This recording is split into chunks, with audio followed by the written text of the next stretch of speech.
Bonjour, je vous invite à vous lever pour la proclamation.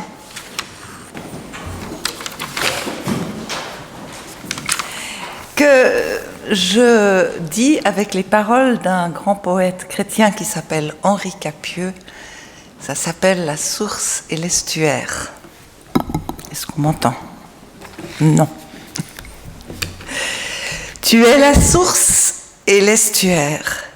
Tu es l'aube et l'aube à nouveau, la lettre première et dernière, et tu es la cire et le sceau. Tu es le don et la demande, tu es la joie et le tourment, tu es le donneur et l'offrande, l'origine et l'achèvement. Tu es le ciel sur nos désastres et la terre où nous nous aimons. L'univers contient tous les astres et ton nom contient tous nos noms. La grâce et la paix de notre Seigneur nous sont données et renouvelées pour chacune et chacun ce matin. Qu'elles ouvrent en nous un chemin de sérénité et de réconciliation. Au nom du Père d'amour, au nom du Fils, notre compagnon de vie, et de l'Esprit Saint, notre guide. Amen. Je vous invite à vous asseoir. Et je vous souhaite la cordiale bienvenue dans la joie de vous retrouver. Je vous félicite pour certains d'avoir bravé le froid et d'être sortis de la couette. Et je vous accueille donc dans ce culte. Et comme aime à dire Emmanuel Fuchs, si vous êtes nouveau ici, alors c'est déjà formidable.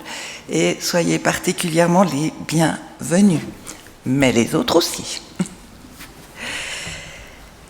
Chaque année, la semaine écuménique de prière pour l'unité des chrétiens a lieu du 18 au 25 janvier. Elle est organisée par le COE, le Conseil écuménique des Églises, et elle est préparée par un pays différent chaque année. Cette année, les 2 jours, le premier et le dernier, sont un dimanche, si pas chaque année possible. Et cette année, le pays qui a préparé les prières de la semaine et la célébration, c'est l'Arménie. Dans notre région, centre-ville, rive gauche, que nous formons, la paroisse rive gauche avec la paroisse de la cathédrale Saint-Pierre, eh bien, une célébration a eu lieu à Malagnou le 22 janvier, une célébration en équipe écuménique genevoise, et selon les prières préparées par les églises d'Arménie. Tigran Stamboultian, notre organiste avec Norberto, eh bien lui-même, n'est-ce pas, qui est arménien, s'est engagé dans la sensibilité de son pays par sa musique. Et je crois que la célébration a été très appréciée en communion par les personnes qui ont fait chœur ensemble, les célébrants, et par l'assemblée réunie à Malagnou. Jeudi dernier, peut-être en étiez-vous? Oui, Geneviève. Aujourd'hui, c'est donc le dernier dimanche de cette semaine 2026 de prière pour l'unité des chrétiens. Et je vous propose un petit peu autre chose, un peu à ma façon, avec cette phrase « Ce qui nous unit déjà », eh bien, ce sont les paroles du Christ et les symboles chrétiens. Alors, commençons ce culte avec une posture universelle par le chant, et ensuite par la prière. Donc le chant, c'est à la page 117, et c'est « Vous tous qui la terre habitez », page 117.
Et je vous propose une prière pour l'unité des chrétiens et nous allons, entre chaque prière, chanter un répond. En fait, c'est une strophe, c'est à la page 441,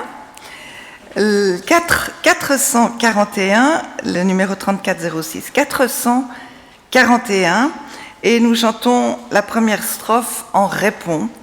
En toi, Seigneur, par ton esprit et par le nom de Jésus-Christ, en un seul corps, tu nous unis. Donc nous la chantons une première fois, je crois que Norberto nous la joue avant de chanter.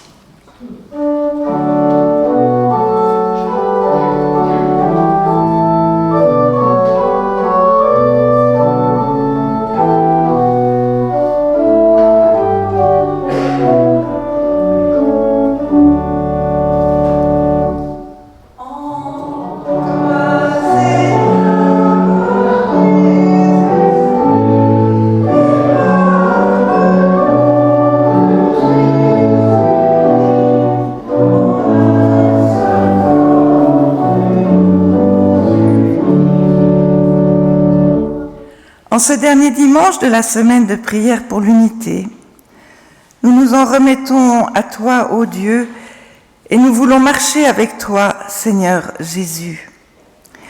Reconnaissons déjà le chemin parcouru et tous les efforts accomplis par le mouvement œcuménique pour parvenir à l'unité que le Christ veut pour son Église.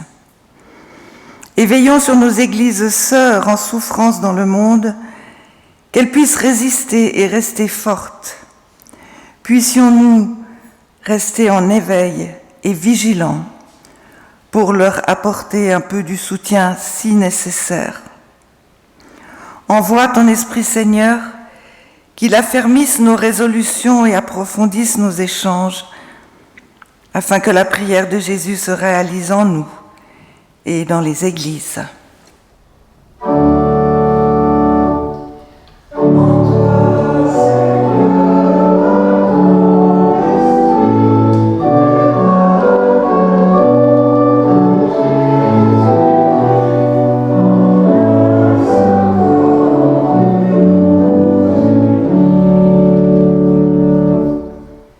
Tandis que nous marchons avec le corps brisé du Christ, nous avons conscience douloureusement d'être toujours dans l'impossibilité de nous rassembler pour la fraction du pain. Hâte le jour où nous pourrons réaliser une pleine communion ensemble à la table du Seigneur. Ô Père, brûle nos cœurs du désir de dépasser tout ce qui nous sépare pour que nous puissions reconnaître l'unique Christ à travers nos propres antagonismes.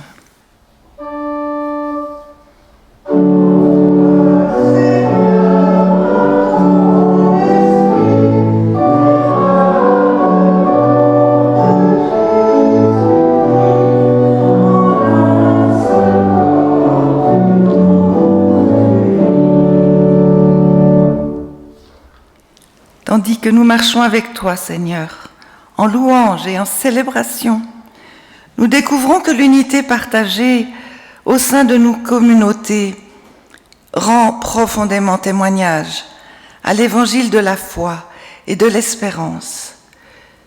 Puisque nous célébrons cette unité, réjouissons-nous également de nos riches diversités qui reflètent la vie de ta Trinité. Fais que nous sachions célébrer la merveilleuse diversité de la vie humaine, jaillie de lutte pour la dignité et la survie au milieu de l'oppression, et permets-nous d'y voir un signe de ta fidélité inébranlable pour ton peuple. Nous te demandons tout cela, ô notre Dieu, au nom de Jésus-Christ. Amen. Et je vous invite à poursuivre avec notre confession de foi, qui est universelle, même si les mots changent, à la page 1099. La confession de foi que nous allons dire ensemble à la page 1099. Et je vous invite à vous lever. Je crois en un Dieu Père dont la parole soutient la vie des hommes et oriente leur histoire. Il est leur vie. Je crois en son Fils, né parmi les pauvres, lumière dans notre nuit, premier-né d'entre les morts, il est vivant. Je crois en l'Esprit Saint, qui nous fait naître à la vie de Dieu, qui anime le combat pour la justice, qui nous conduit dans l'espérance. Il est la force qui fait vivre. Je crois à la Sainte Église universelle, messagère de la bonne nouvelle qui rend libre. Elle nous enfante à la vraie vie. Je crois à la résurrection dans l'imminence d'un monde nouveau où Jésus-Christ notre Seigneur sera tout en tous. Amen.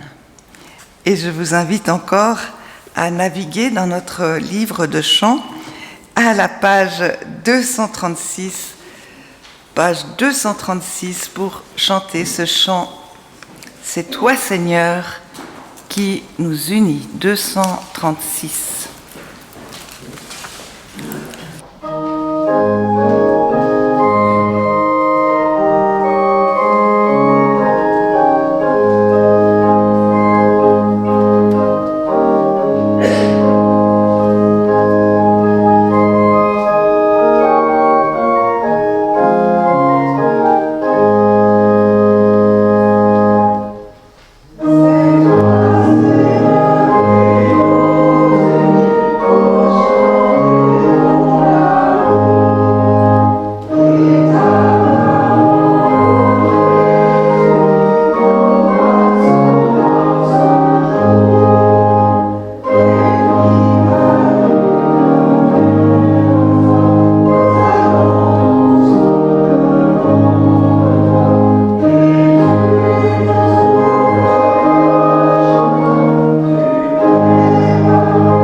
Lettre aux Éphésiens 4, 1 à 13. L'apôtre Paul écrit : « Je vous exhorte donc dans le Seigneur, moi qui suis prisonnier. Accordez votre vie à l'appel que vous avez reçu, en toute humilité et douceur, avec patience, supportez-vous les uns les autres dans l'amour. Appliquez-vous à garder l'unité de l'esprit par le lien de la paix. Il y a un seul corps et un seul esprit.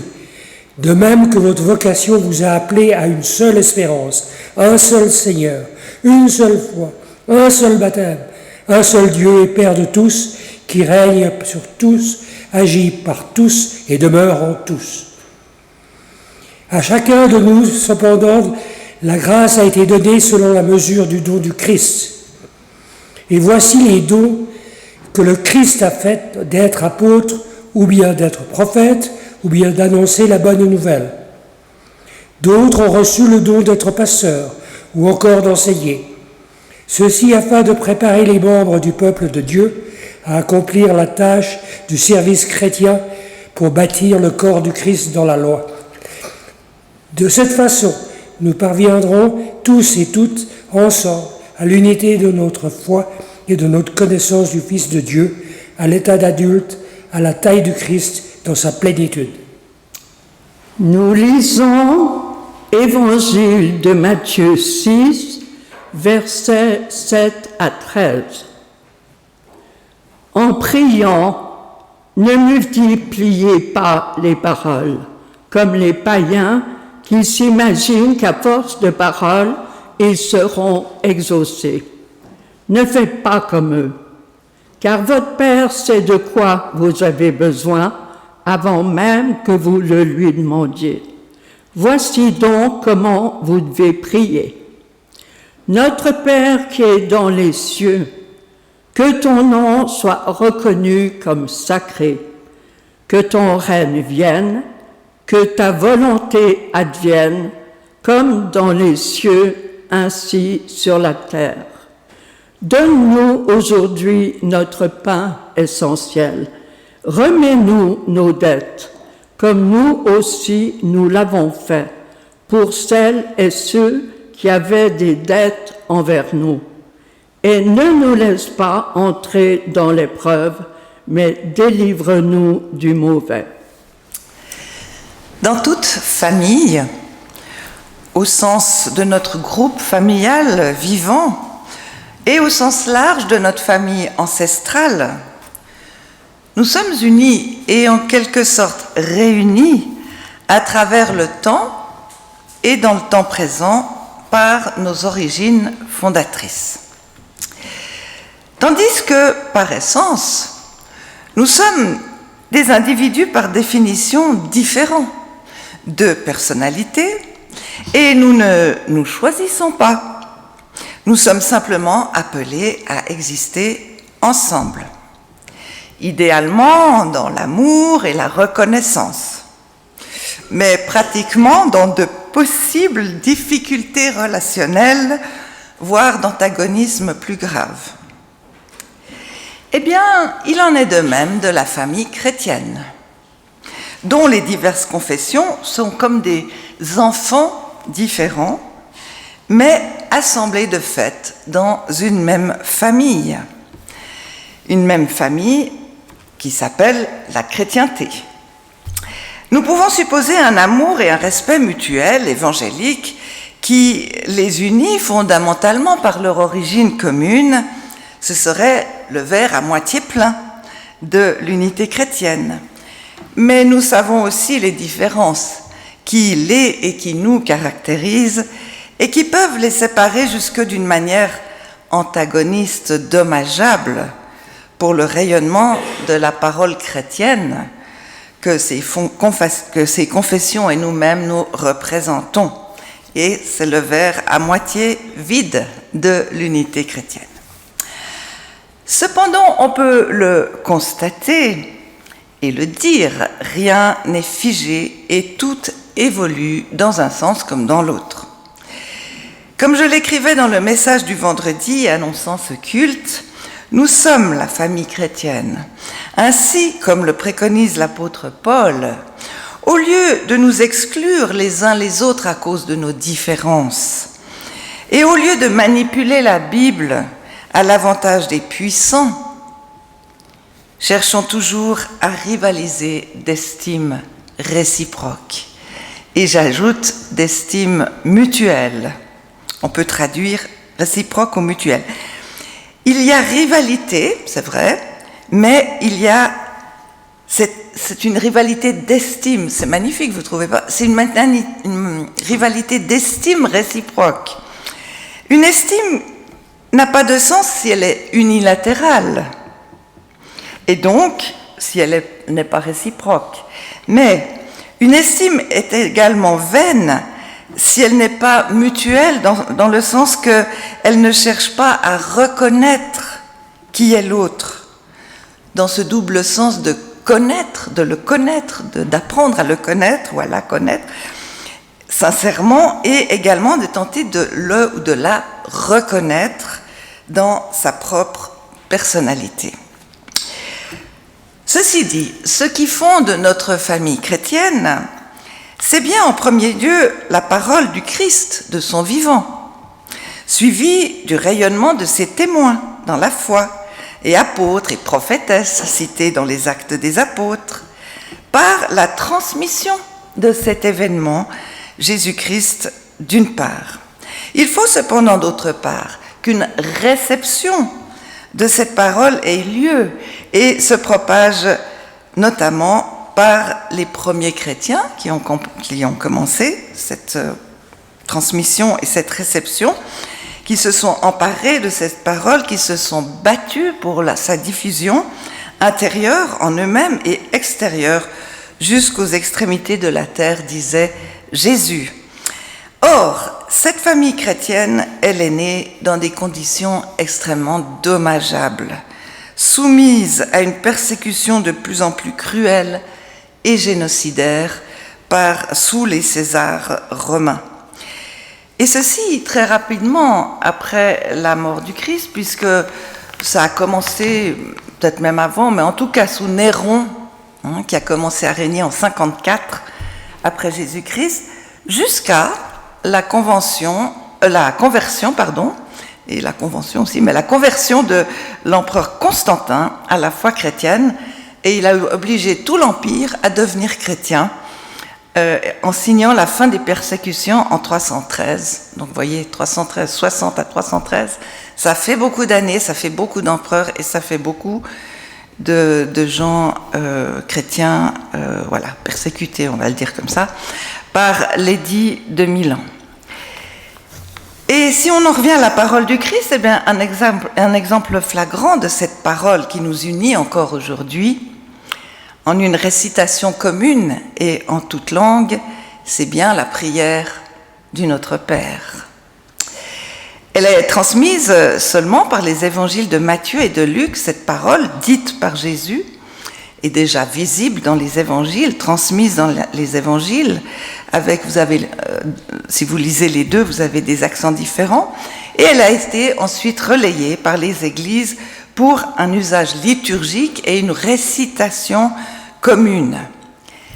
Est-ce que vous avez visité le Mont des Oliviers à Jérusalem et son couvent? Est-ce que vous avez vu sur ces murs?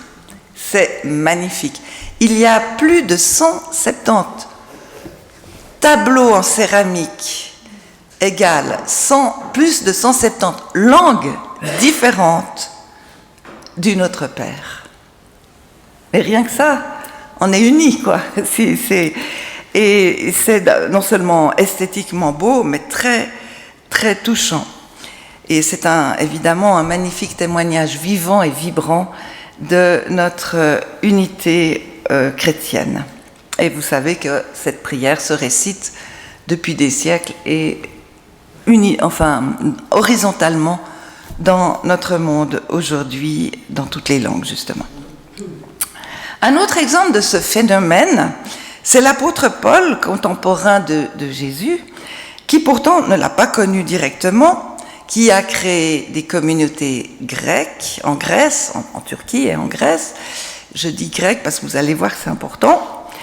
Qui écrit à la communauté de Corinthe, frères et sœurs, frères, je désire vous rappeler maintenant la bonne nouvelle que je vous ai annoncée, que vous avez reçue et à laquelle vous êtes fortement attachés, suit une confession de foi déjà fort étayée, et encore en ouverture au repas du Seigneur aux Corinthiens, il écrit « Car voici l'enseignement que j'ai reçu du Seigneur et que je vous ai transmis.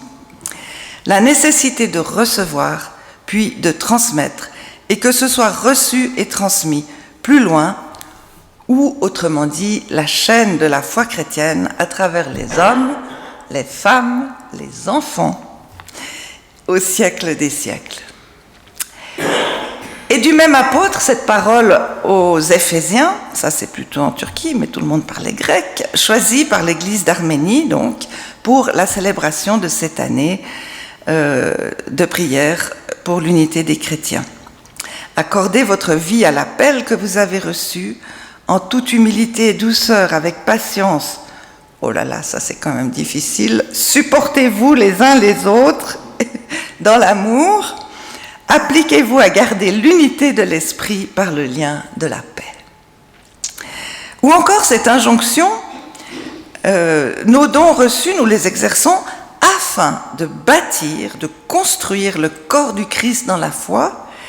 De cette façon, nous parviendrons tous et toutes ensemble à l'unité de notre foi et de notre connaissance du Fils de Dieu, remarquée à l'état d'adulte, et à la taille du Christ dans sa plénitude. Alors, de toutes ces pages bibliques, nous n'avons retrouvé aucun document écrit, parchemin ou pierre ou rien. Tout s'est transmis par oral. Par contre, ce qui a été retrouvé, ce sont des signes des premiers chrétiens qui ont eu le courage et la persévérance de suivre, de choisir le Christ, de le suivre, et qui ont été également très stratégiques, rusés et endurants au-delà de tout coup humain et spirituel, car leur foi devait absolument leur survivre en situation de persécution. Et c'est ainsi qu'ils ont créé des symboles codés, que les archéologues ont décryptés et transmis, notamment découverts, ça c'est une mine pour ces symboles, sur les fresques ou les poteries ou les tessons, enfin, ou les inscriptions dans les catacombes ou dans des cimetières, plutôt sur des stèles funéraires de chrétiennes et de chrétiens fortunés, que ce soit à Rome ou dans d'autres villes plus loin de la ville impériale. Eh bien, ces symboles primitifs, ils ont gardé toute leur valeur fondatrice jusqu'à notre 3e millénaire. Car ils se posent en identifiant d'un réseau familial chrétien depuis ses origines. Et de fait, ils sont reconnus et même ils sont couramment utilisés, mais pas toujours compris, puisque par essence, ce sont des codes à déchiffrer. Ainsi, de l'immense vitrail central du cœur de notre cher temple des eaux vives, vous avez sans doute remarqué un X et un P entrelacés. Oui. En fait, c'est complètement incompréhensible et on me pose souvent qu'est-ce que c'est ce X et ce P? On ne comprend pas. Voilà. Ben, ce n'est pas un X ni un P. C'est un RI et un RO. Et c'est les premières lettres de Christos. Voilà. C'est le Christ, ça représente le Christ. Et aujourd'hui encore, on ne comprend pas. Et pourtant, on est dans la ville de Ferdinand de Saussure, qui est fondateur avec son équipe du structuralisme en linguistique, et aussi d'Olivier Reverdin, qui a tellement rapproché Genève avec la Grèce. Alors je vous propose un petit exercice amusant avec le grec. Vous savez que le grec, c'était la koiné, c'était la langue que tout le monde parlait. Donc c'est l'anglais de l'époque, c'est la langue commerciale, c'est la langue que tout le monde peut comprendre, mais ce n'est pas une première langue pour tout le monde. Mais en tout cas, c'est la langue au pays de Jésus, c'est la langue en Grèce et c'est la langue des chrétiens à Rome. Ok ? Et vous avez sur votre... Ouais, ça y est, je ne l'ai plus, elle est où ? Là. Vous avez des signes. Alors, vous avez déjà le chrisme, cette espèce de couronne avec le ri et le ro. Et puis, À côté, ce chrisme, donc vous avez compris, ça veut dire Christos, et la couronne, c'est la couronne des martyrs qui est décrite dans l'Apocalypse. Voyez? Donc déjà, le chrisme, il est entouré d'un deuxième symbole. Ensuite, dans le signe de droite, vous avez le chrisme, vous le reconnaissez, le X et le P, le ri et le rho.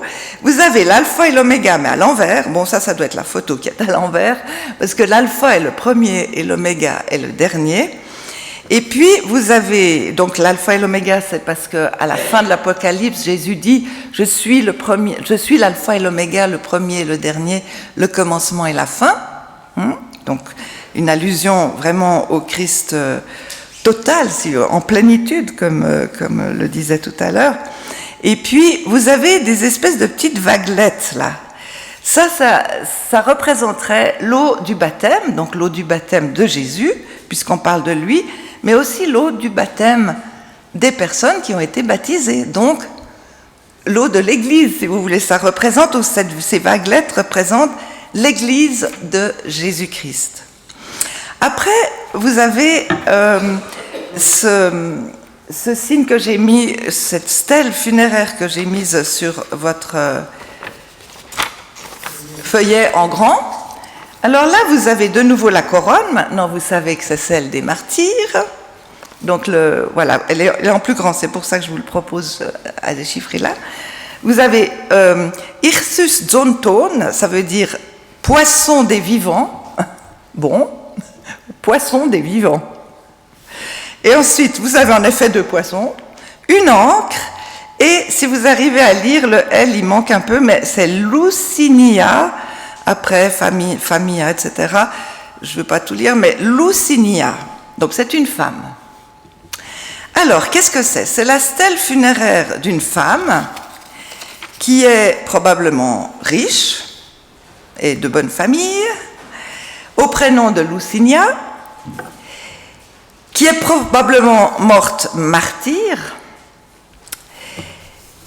qui a, donc avec la couronne, qui a été baptisée, les vagues, sous la couronne, et qui a vécu dans l'espérance, ça c'est l'encre représente l'espérance de la foi chrétienne et de sa foi en la résurrection.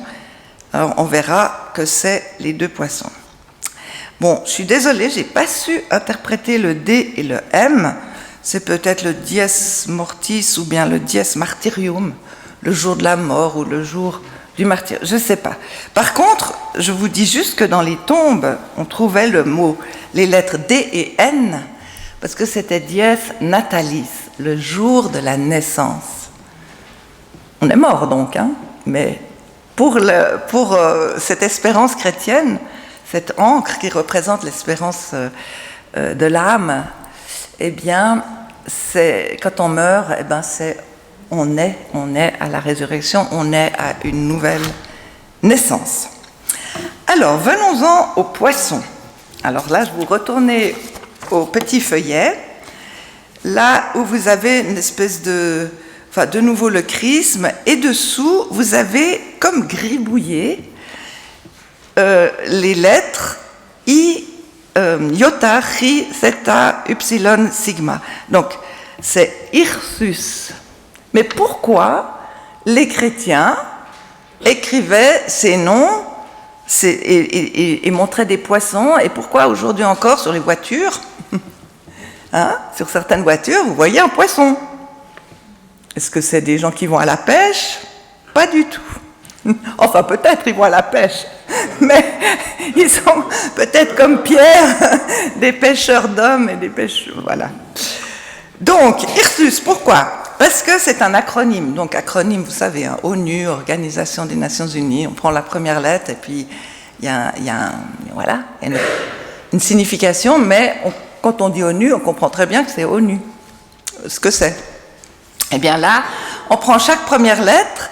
Et si vous regardez le Hirsus en long, là, il y a donc le iota, le chi, le theta, le upsilon, le sigma. Ça veut dire I Jesus, Christos, Theu, Huios, Soter. Voilà. Et ça veut dire en français Jésus-Christ, Fils de Dieu, Sauveur. Voilà.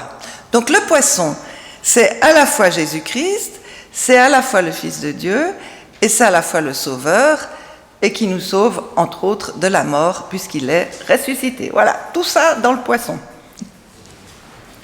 C'est quand même formidable. Et les gens, ils ne le reconnaissent pas, ils ne comprennent pas. Qu'est-ce qu'il y a encore? Ah oui, il y a la colombe. Alors la colombe, c'est déjà plus facile comme signe. C'est ça, vous voyez, il y a un rameau d'olivier, donc ça nous rappelle bien sûr le déluge, avec cette colombe qui va et revient plusieurs fois jusqu'à ce qu'elle trouve un rameau et que Noé puisse se dire « Ah bon, c'est fait, c'est fini, on est sauvé. » Et puis on va pouvoir accoster quelque part, c'est-à-dire atterrir sur un bout de terre. Eh bien, cette colombe, pour les chrétiens, ça évoque un autre salut, un autre sauvetage. C'est le Christ qui vient nous sauver, c'est le Fils de Dieu sauveur, qui vient nous sauver de la mort et du mal, on va dire, mais on doit contribuer quand même. Voilà, alors comme ça vous savez maintenant que ces symboles... ah oui, j'ai encore envie de vous dire ça, il y a un symbole qui est incroyable, un peu à la Léonard de Vinci. Si vous regardez le cercle à côté, il y a Ursus, hein. Si vous regardez le cercle, donc vous avez le chrisme, vous avez l'alpha et l'oméga, on a déjà vu, vous avez une barre centrale, et si vous regardez le petit schéma, chaque lettre se retrouve dans ce chrisme. Donc vous avez le iota vertical, le ri qu'on reconnaît, le theta, ah oui c'est ça, le theta c'est un rond avec une barre au milieu, voilà. C'est pour ça qu'il y a la barre au milieu. Après le upsilon, vous le reconnaissez, c'est un Y en fait, hein, dans les barres là. Et puis le sigma, il est plus difficile. Il faut imaginer un trait en haut, ensuite retourner au centre, ensuite retourner au cercle, et puis de nouveau un trait. Mais c'est un sigma, voilà. C'est formidable. Peut-être que Léonard de Vinci, peut-être qu'il s'est inspiré de ça pour sa roue de l'humanité. Voilà. C'est une sorte de roue de la foi chrétienne qui est évidemment incompréhensible si on n'a pas les codes.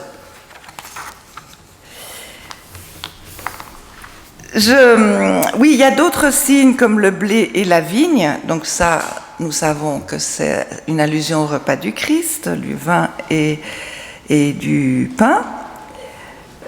Ça parle du dernier repas du Christ pour les initiés. Nous avons le berger portant l'agneau.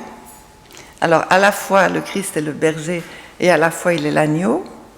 Et puis encore la croix elle-même, la croix qui représente à la fois la mort du Christ, qui est le signe de son martyre, hein, de sa mort pour nous, mais qui est, disons, voilà, une différence entre nos confessions. Dans la foi catholique, le Christ est là, sur la croix, parce qu'il nous sauve par sa mort, il se donne à nous. Pour la foi protestante, le Christ, il n'est plus là. Il n'est plus dans la mort, il est dans la résurrection et dans la vie. C'est pour ça que nous n'avons pas le Christ sur la croix.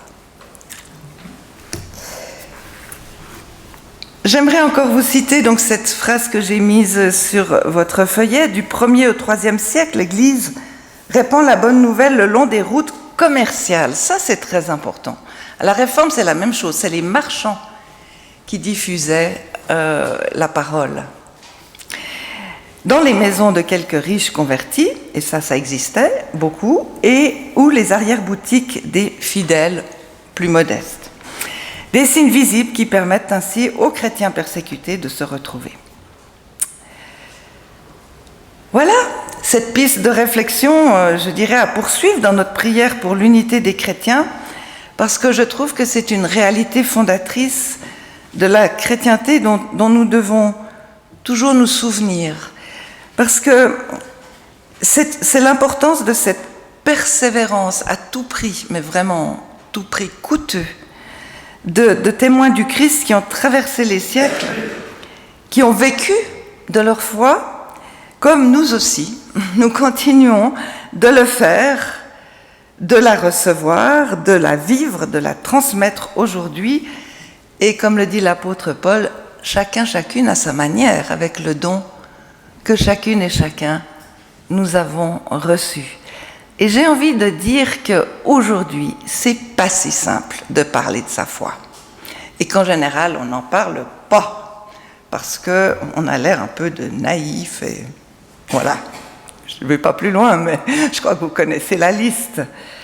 Eh ben non, on n'est pas si naïf que ça, au contraire.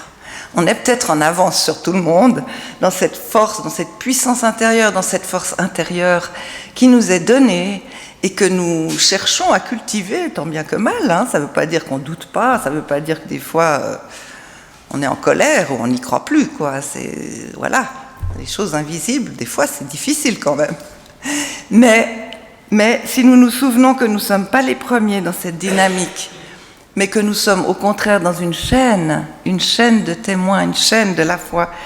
Voilà, c'est la foi chrétienne, c'est une certaine foi, mais c'est une foi qui existe avant nous, qui existe par nous et qui, sans doute, existera après nous.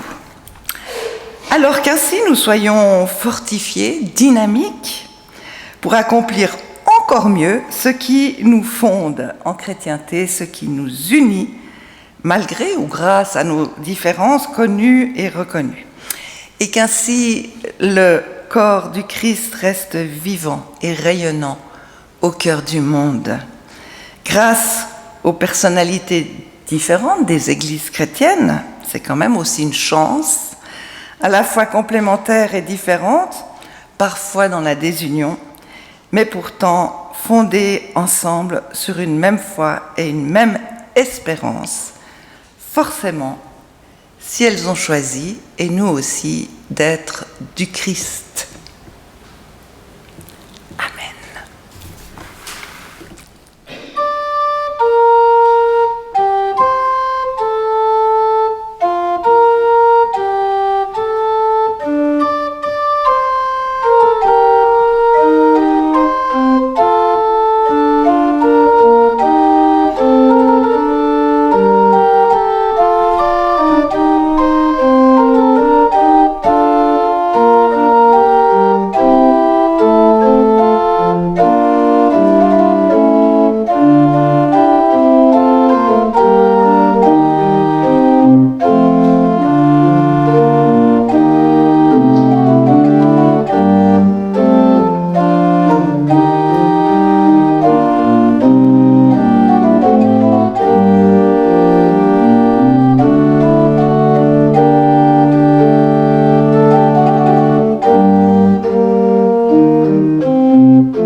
Merci Seigneur pour ce repas qui nourrit notre quête d'une vie en plénitude. Toi qui te tiens dans la pâte de nos jours et qui sais combien façonner l'humain est un artisanat délicat, apprends-nous les paroles qui vivifient, les regards qui font exister et les gestes qui redonnent confiance. Tiens-nous à la juste distance, les unes les uns des autres, garde-nous de l'indifférence comme de la mainmise, afin qu'à travers nos rencontres, ta promesse passe vers demain, là où tu es et tu seras toutes en tous. Amen. Et ensemble nous disons la prière qui rassemble toutes nos prières. Notre Père qui es aux cieux, que ton nom soit sanctifié, que ton règne vienne, que ta volonté soit faite sur la terre comme au ciel. Donne-nous aujourd'hui notre pain de ce jour. Pardonne-nous nos offenses, comme nous pardonnons aussi à ceux qui nous ont offensés, et ne nous laisse pas entrer en tentation, mais délivre-nous du mal. Car c'est à toi qu'appartiennent le règne, la puissance et la gloire pour les siècles des siècles. Amen.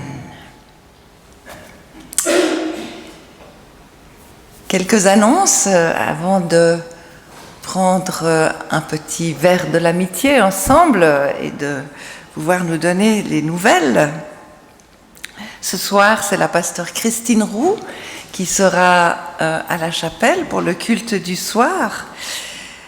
Je vous annonce, peut-être, mais vous le savez sans doute déjà les habitués, mais c'est un café contact ouvert à tout le monde qui aura lieu mercredi prochain à Malagnou, au foyer de Malagnou le 28, et qui est organisé par Waltraud Kiblier et son équipe.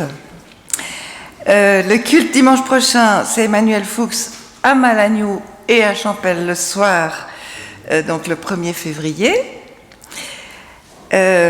Vous avez l'annonce aussi du festival baroque italien organisé par Norberto et Broghini, qui est notre organiste d'aujourd'hui. Et vous avez ce joli feuillet qui vous les indique, ces 4 dimanches, ça commence le 1er, le 8, le 15 et le 22 février, sur le baroque italien et sa projection européenne, les dimanches à 17h au Temple des Eaux Vives. Vous avez les feuillets sur le présentoir, si vous pouvez aller au moins à un, mais je crois que tous sont magnifiques et touchants et intéressants, bien sûr. Vous avez aussi, je vous le dis, l'illumination de la cathédrale. Il paraît que c'est fabuleux. C'est Geneva Lux qui fait ça. C'est au fond un jeu de mots sur post tenebras lux. Lux. Lux. Post tenebras lux. Il y en a qui disent la poste dans les ténèbres et du luxe. Mais c'est pas ça. Post tenebras lux. Après les ténèbres, la lumière.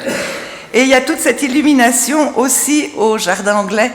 Il y a des choses extraordinaires à voir. Je crois que c'est à partir de 17h, comme ça, quand la nuit tombe.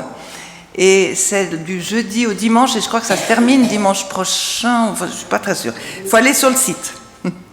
Et puis, nous allons faire notre offrande, et je vous explique juste, de temps en temps, il y a une offrande majeure. Les mineurs, on partage.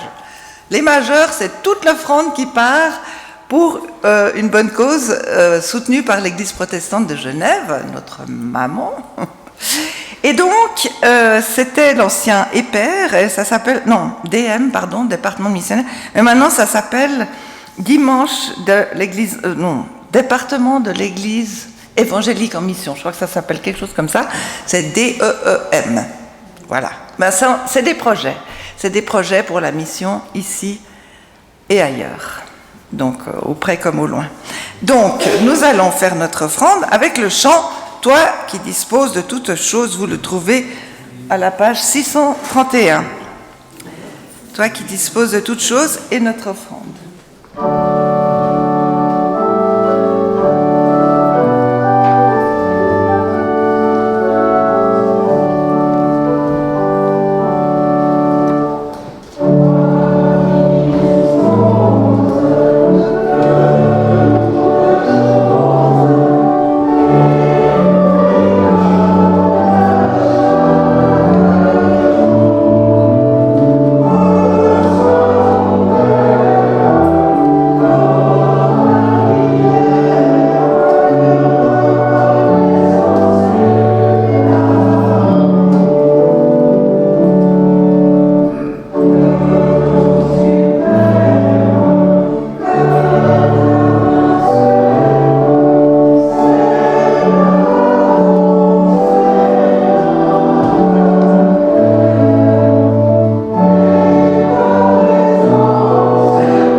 pour cette offrande au Seigneur. Reçois ces dons que nous partageons avec nos frères et sœurs chrétiennes et chrétiens dans le monde et avec quiconque en a besoin. Bénis les personnes qui recevront un bienfait de notre offrande et les personnes qui la géreront. Et nous recevons maintenant la bénédiction du Seigneur, que la foi qui nous fonde en chrétienté depuis bientôt 2000 ans, que les témoins qui ont lutté pour rester fidèles au cœur des troubles du monde, que nous en soyons leurs héritières et leurs héritiers, fidèles, sans honte et sans reproche.